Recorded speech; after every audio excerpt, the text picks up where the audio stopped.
નમસ્કાર મિત્રો, હું છું અશ્વિન ધામેલિયા, સાવકુંડલા તાલુકા પંચાયતના પૂર્વ કારોબારીના ચેરમેન, વર્તમાન જિલ્લા કોંગ્રેસ સેવા દળના પ્રમુખ અમરેલી.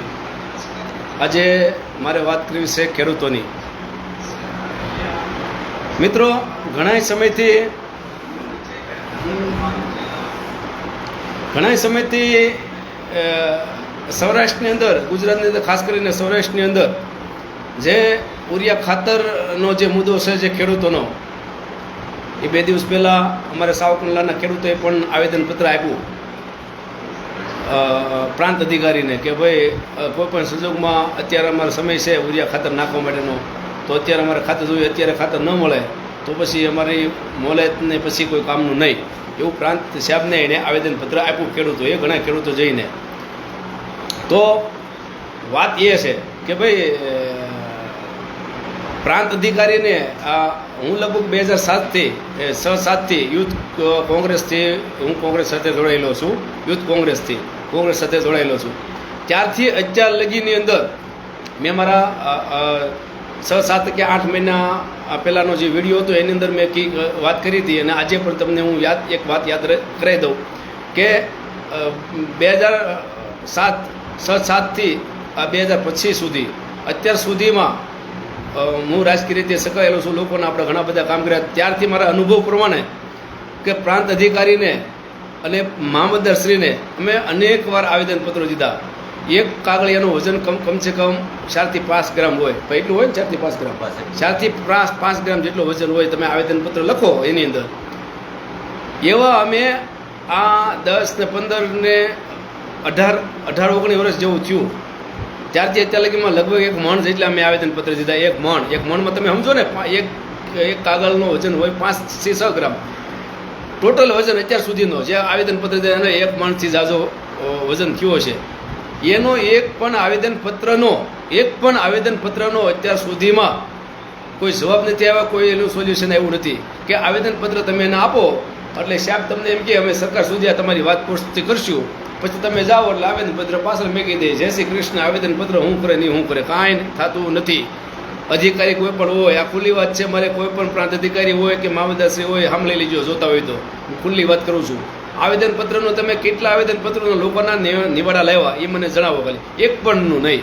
એટલે આવેદનપત્રની સિસ્ટમ હવે ખેડૂતોને અને અન્ય કોઈ પણ મુશ્કેલી હોય, અન્ય સમાજને કોઈ પણ ગરીબોને મુશ્કેલી હોય, કોઈ પણ વ્યક્તિને મુશ્કેલી હોય, ભારત દેશની અંદર ખેડૂત સિવાય અન્ય પણ લોકો રહે છે એને પણ મુશ્કેલી હોય છે, પણ આવેદનપત્રથી કંઈ થતું નથી.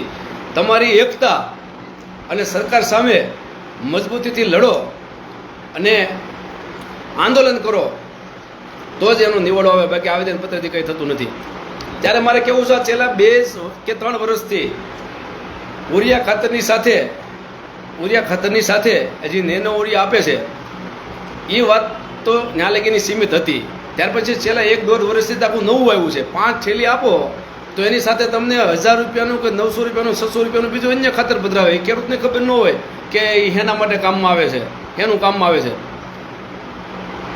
તો આ લોકોએ એક ધંધો કરી દીધો છે.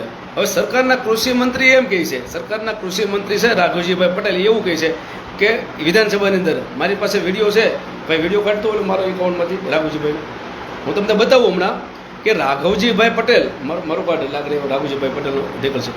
રાઘવજી પટેલ એમ કહે છે કે ભાઈ કોઈ પણ વ્યક્તિ કે કોઈ પણ કંપનીવાળા તમને જબરજસ્તીથી ઉરિયા સાથે નેનો ઉરિયા આપી ન શકે.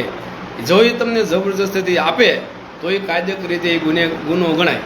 એવો વિડીયો છે રાઘુજીભાઈનો. જે વિધાનસભામાં બોલેલા શબ્દ એ તમને બધાને ખબર છે કે વિધાનસભાનો જે શબ્દ બોલે એ શબ્દનું પાલન થાય. હા, રેકોર્ડ ઉપર હોય બધું, એ લલુ પંચું ના હોય.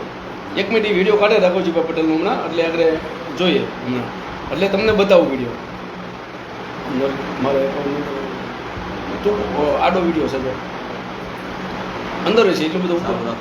એટલે પછી આ 2 વર્ષથી સરકાર એમ કહે, અને તોય કંપનીવાળા જબરજસ્તી એની સામે હું કાયદાકીય કાર્યવાહી થઈ શકે.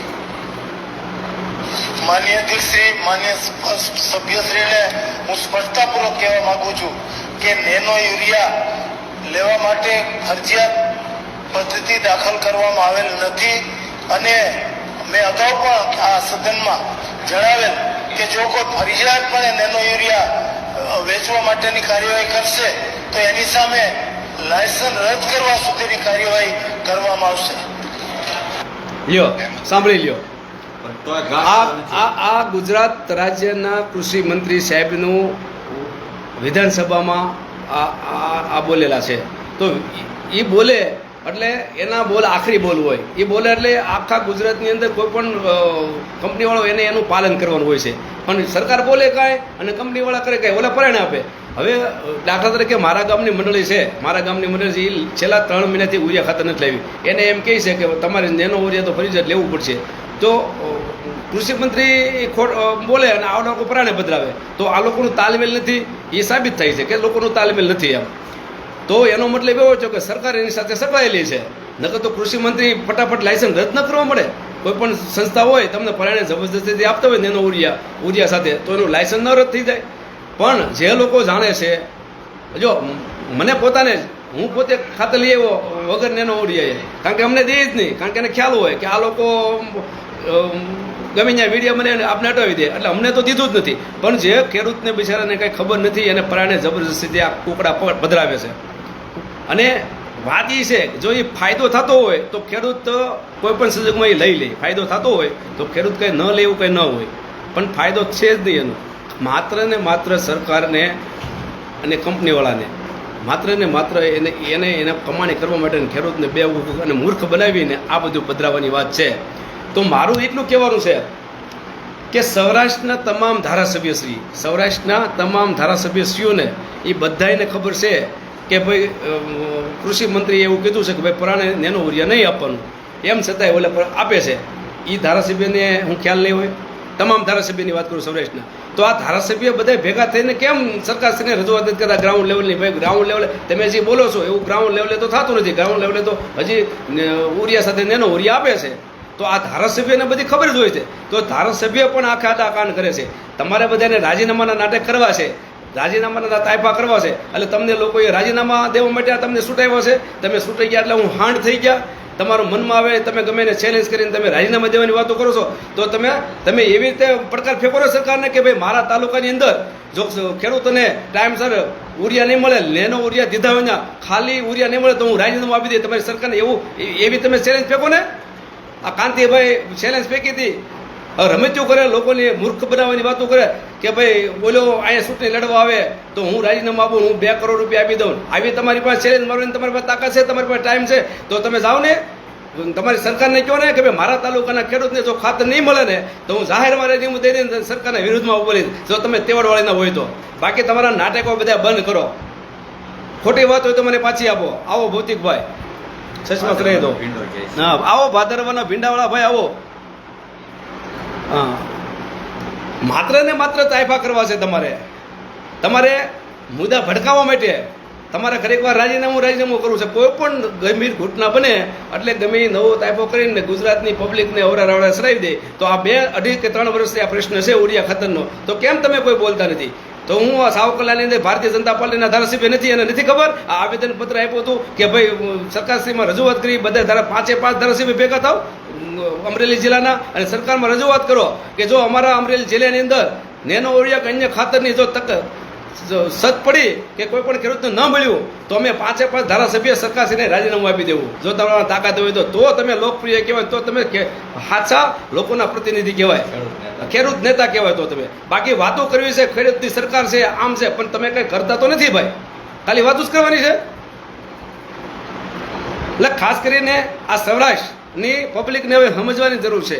આ લોકો જ્યારે તમારા ગામડે આવે ને પછી કોઈ પણ પક્ષનો નેતા હોય, કોઈ પણ પક્ષનો ધારાસભ્ય હોય તમારી પાસે આવે તો પહેલો પ્રશ્ન એને એ કરજો, ભાઈ તમે જીતશો તો રાજીનામાની કંઈ વાત નહીં કરતા કહી દેવાની, તમે લોકોના કામ કરો. અને એને પહેલો પ્રશ્ન એ કરો, આ તો ભાજપના કોઈ પણ ધારાસભ્ય આવે પબ્લિકનો વાંક છે, ખેડૂતનો વાંક છે, માફ કરજો મને, તમને એમ થાય ખેડૂતનો વાક કહે છે, પણ ખેડૂતનો એની અંદર વાક છે. વાક છે એનું કારણ છે કે કોઈ પણ ભાજપના ધારાસભ્ય કે કોઈ સંસદ સભ્ય આવે હજી ઓલે કાચનો ખોલ્યા હોય ત્યાં અંદર હાથ જવા દે, આવો આવો આવો. અરે પણ હું છે આવો આવો, હું છે પણ આવો આવો. તમે એને મત દીધા છે, એ તમારા નોકર છે. મત દીધા, મતનું એને કામ કરવાનું હોય. એને તમે પ્રશ્ન કરો કે ભાઈ અમને ખાતર નથી મળતું, ભાઈ તાલુકા પંચાયતમાં જઈએ તો અમે દુઃખી થઈએ છીએ, મામલતદારમાં જઈએ તો દુઃખી થઈએ છીએ. એવો એને પ્રશ્ન કરો તમે. તમારે એને આમ ઉષા ન કરવાનો હોય હાથમાં લઈને કાંઈ, અને ખુરશી આપે ને કંઈક કરે ને કોઈ બોલે કે બેસી જાય ને સવાલ ન કરે. હું કામ ન સવાલ કરે? તમે સવાલ કરતા થાઓ ત્યારે જ તમારી પ્રગતિ થાય. બાકી આ જાડી સાંભળીના નેતાઓ સમજવાના નથી નથી નથી સમજી લેવી વાત આખી. આ ખેડૂતને ખાસ મારે કહેવાનું છે. આ નેનો ઓરિયાની છેલ્લા 2 વર્ષથી માથાકૂટ હાલે, છેલ્લા 2 વર્ષથી આ વિવાદો હાલે છે. તો કેમ કોઈ ધારાસભ્યએ વિધાનસભામાં જઈને એમનો કીધું, ગાંધીનગરમાં જઈને કે હાલો હું રાજીનામું દઈ દઉં, મારા વિસ્તારના ખેડૂતને નેનો ઉરિયા નહીં મળે, સોરી ઉરિયા નહીં મળે તો એવું કીધું કોઈએ? આ તો એમ કે ગોપાલ રાજીનામું દે તો અમે આપણે ગોપાલને એનું કામ કરવા જોઈએ. ગોપાલને જીત્યો એના વિસ્તારનું કામ કરશે. એટલે પબ્લિકે કાંઈ તમારું બગાડ્યું છે? ગોપાલભાઈ ત્યાં મોરબીમાં લડવા આવે તો આ વિસાવદીની પબ્લિક હું કાંઈ નવરીશ છે તમારી પાસે? ઘરે મત દેવા પબ્લિક નવરીશ છે? હાલી હું મળ્યા છો ચૂંટણી કરવામાં ખર્ચ કેટલા? અને આ જે રાજીનામું દે ને એને તો ઉષા કરીને હેઠા નાખીને કહેવાય આ સુરસીનો ખર્ચ તમે આપજો. રાજીનામાના દીકરા થઈ ગયા છો તો બહુ, એટલે તમે પેકતી ગયા, તમે મહારાજા રાજા પૈસાના દીકરા થઈ ગયા. તમને પબ્લિકે જીતાવ્યા એટલે નથી કાંઈ ભાઈ, નથી કાંઈ. કોઈ ચેલેન્જ મારતું હોય ને તો આ પબ્લિકને કોઈનું કે પબ્લિક એટલે સર્વોપરી કહેવાય. ધારાસભ્ય એટલે હાલતા ઘા થઈ જાય. અમે પણ ચૂંટણી લડેલા છે, અમને ખબર છે કેટલા કામ કર્યા તો અમે હારી ગયા. વિચાર કરો તમે, પબ્લિકની ઈચ્છા થાય ત્યાં મધ્ય લોકશાહી છે. 2 કરોડ રૂપિયા આપી, તમારી પાસે 2 કરોડ રૂપિયા હોય તો 2 કરોડ ત્યાંની સ્થાનિક પબ્લિકની પાછળ વાપરો ને ભાઈ. શું કામ ને ભાઈ રાજીનામાના તાયફા કરો ને સ્ટાન્ડ ઊભા કરો છો? માત્ર ને માત્ર તમારે ફેમસ થવા માટે બધું કરો છો. લોકો તમને મત દે, મતનું તમે વ્યાજે નથી દઈ શકતા. મતનું વ્યાજ એને તમે વિચાર તો કરો. આ કેટલી હદે આ લોકોની તંત્ર, કેટલી હદે આ લોકોનું તંત્ર જે ખરાબ થઈ ગયું છે. હા, ગ્રાન્ટ પડી રહી છે ધારાસભ્યની, સાંસદોની. વિચાર તો કરો તમે. એમ છતાંય જય શ્રી રામ બોલીને મત દઈ દેવાના. હું તો એમ કહું છું કે આ દેશની અંદર બેરોજગાર, શિક્ષણ અને ખેતી અને ખેડૂતના નામથી મત દેવા ને ત્યારે આ દેશનું કલ્યાણ થાય. સમજી લ્યો વાત આખી. અમે તો હંમેશા સત્યનો સાથી. કદાચ મારી પાર્ટીની કંઈ ભૂલ હોય તો હું કહી દઉં. આપણે આપણી રીતે કામ કરવાનું, લોકોના કામ કરવાના છે. તમને મને લોકોએ ચેરમેન બનાવ્યો હતો, તાલુકા પંચાયતમાં જીતાવીને મોકલ્યો હતો. હું તાલુકા પંચાયતમાં ચેરમેન તરીકે બેઠો. હું કોઈ પણ વ્યક્તિ અહીંયા આવે મારી ઓફિસમાં બોલાવતો. મારી ઓફિસમાં બોલાવીને પૂછું શું કામ છે, એ કે આ કામ છે તો એ ડિપાર્ટમેન્ટના અધિકારીને બોલાવી અને એનું કામ કરી અને ત્યાં બેઠા બેઠા દઈ દેતો. એ આપણી ફરજમાં આવે છે. આપણે કંઈ એની ઉપર એહસાન નથી કરતા, આપણે મત આપ્યા છે. એટલે ખેડૂતો જાગો.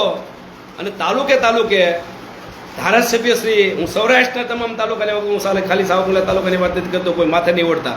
સૌરાષ્ટ્રના તમામ તાલુકાની અંદર ખેડૂતને જાગીને અને જ્યાં ઉરિયા ન મળે ત્યાં ટ્રેક્ટર ભરી અને ધારાસભ્યની ઓફિસે બેસી જાવ. હાલો ભાઈ તમે બેસી જવાની અંદર, કા બસ ભરી હાલો તમે બેસી જવાની અંદર, આપણે ટ્રેક્ટર લઈને ગાંધીનગર જવું છે.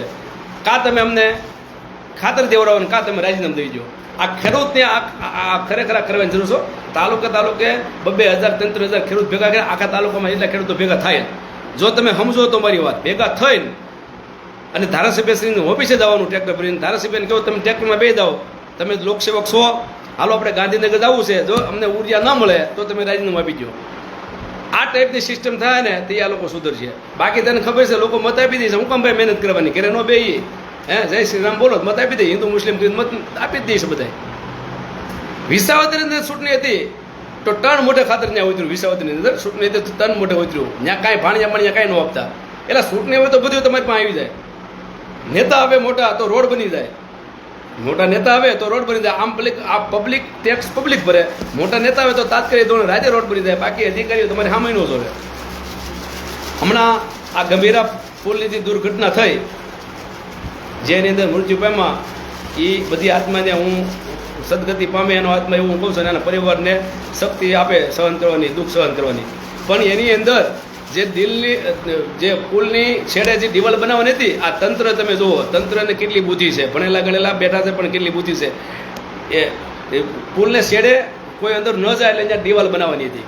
તો દિવાલ 4 ફૂટની બનાવી લીધી ત્યાર પછી એને ખબર પડી એના વાહન અંદર પડ્યા હતા બધાના 4-5 વાહન અંદર પડ્યા હતા અને આગળ દિવાલ બનાવી લીધી. તમે એની બુદ્ધિ તો જુઓ તંત્રની. હવે આવું તંત્ર છે હાવ. એને પોતાને ખબર નથી આપણે ગાડીઓ અંદર પડી આમ બહારની સાઈડમાં દિવાલ બનાવી લીધી. તમે જુઓ તો ખરા તંત્ર કેટલી હદે બેકાર આવો. આ છેલ્લા 30 વર્ષની અંદર હાવ રફે દફે કરી નાખ્યું. છેલ્લા 30 વર્ષની અંદર આ રફે દફે કરી નાખ્યું હાવ. એટલે આ બધા ખેડૂતો જાગી અને તાલુકે ટ્રેક્ટર ભરીને ધારાસભ્યશ્રીને ઓફિસે જાઓ. સૌરાષ્ટ્રના તમામ ખેડૂતને કહું છું ઓફિસે જાઓ તાલુકે અને એને બિહારી એમાં હાલો ભાઈ કોઈને સેલેસ મારીને રાજીનામું નથી આપવું પણ અમને ખાતર ન મળે તો તમે શ્રેષ્ઠથી રાજીનામું આવી જાઓ. બાકી તમે લાયક નથી લોકોના કામ કરવા માટે. આવું બધું તમે કરો એવી મારી નમ્ર વિનંતી છે. કોઈ પણ કાંઈ પણ મારી ભૂલ થઈ હોય તો સમાજનામ આપું છું. જય હિન્દ, જય જવાન, જય જય ગરવી ગુજરાત.